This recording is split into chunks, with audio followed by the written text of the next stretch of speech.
मैं बहुत टाइम से यही सोच रही थी कि कैसे बुआ जी का चेहरा सबके सामने लेके आऊं। और तुझे पता है इसमें सबसे बड़ी रुकावट कौन है? राघव। मुझे कैसे भी करके राघव के सामने वो सबूत लाने पड़ेंगे जिससे उनका जो बुआ जी पे अंधा भरोसा है ना वो टूट सके। इसलिए मुझे हर हाल में राघव के सामने उन्हें एक्सपोज करना है।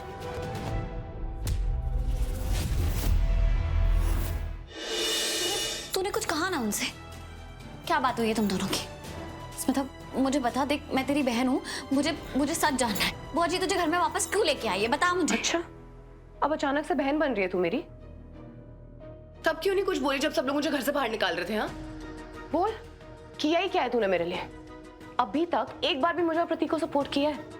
नहीं। अरे तू तो मुझे घर से बाहर निकालने की कोशिश कर रही थी रीत, और अब जब प्रतीक की माँ हमें सपोर्ट कर रही है तब भी तू लगी हुई है मिशन निकालो स्मिता में, और इन सब के बाद एक्सपेक्ट करी कि मैं तुझे कुछ बताऊंगी। स्मिता, मैं ये सब इसलिए कर रही थी क्योंकि तू गलत थी, और तू गलत है।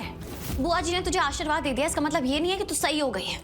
तूने दिव्या भाभी का घर तोड़ा है और ये गलत है। तेरी नजरों में गलत हूँ, बट मैंने सिर्फ प्यार किया है रीत, और प्यार करना कोई गलत बात नहीं है। और अब जब मुझे रास्ता मिल गया है हमारी शादी बचाने का तो मैं बचाऊंगी उसे किसी भी कीमत पे।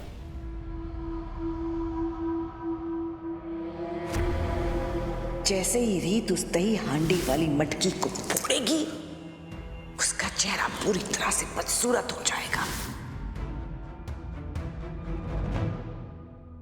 और हाँ रीत, बेटर ये रहेगा कि तू बाकी लोगों की लाइफ में दखल देने की बजाय अपनी लाइफ में देखे। मेरी लाइफ में क्या चल रहा है वो इम्पोर्टेंट नहीं है, तेरे आसपास लोग क्या कर रहे हैं, कौन क्या सोच रहा है, वो ज्यादा इम्पोर्टेंट है। इस वक्त तुझे मेरा नहीं अपना ध्यान देने की ज्यादा जरूरत है। क्या मतलब है तेरा? स्मिता,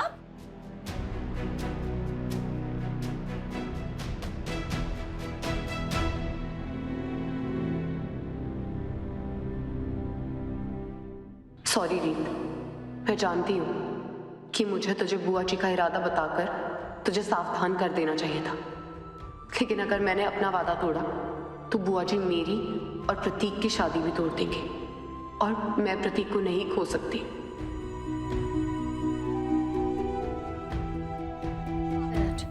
हाँ मुझे पैकेट मिल गया है। अच्छा रीत सुनना, कॉल पर ही रहना ताकि मैं तुझे बता सकूं उसे यूज कैसे करना है। और सुन, उसके साइज पे मत जाना, वो ना कपड़े के अंदर से भी बहुत अच्छी तरह रिकॉर्ड कर लेता है आवाज। ठीक है।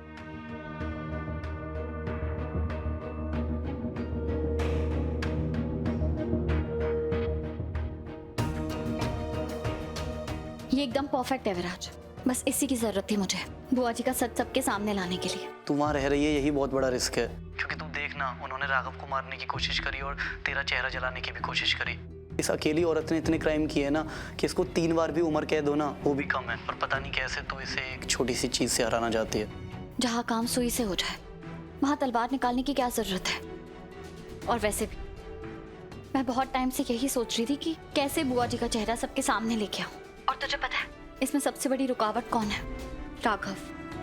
मुझे कैसे भी करके राघव के सामने वो सबूत लाने पड़ेंगे जिससे उनका जो बुआ जी पे अंधा भरोसा है ना वो टूट सके। इसलिए मुझे हर हाल में राघव के सामने उन्हें एक्सपोज करना है।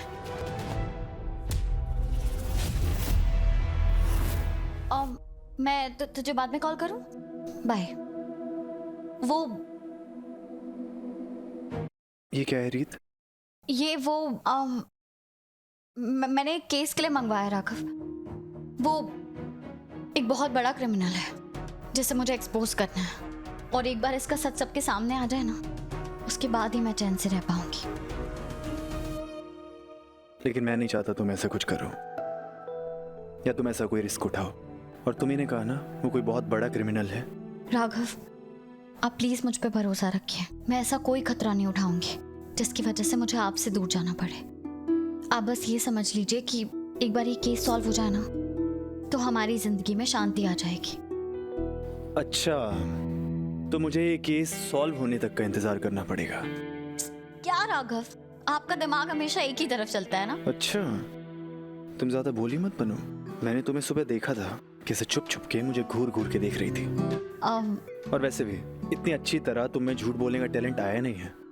अब मुझे नहीं पता आप किस बारे में बात कर रहे हो, और मुझे बहुत काम है तो मैं जा रही हूँ। बाय।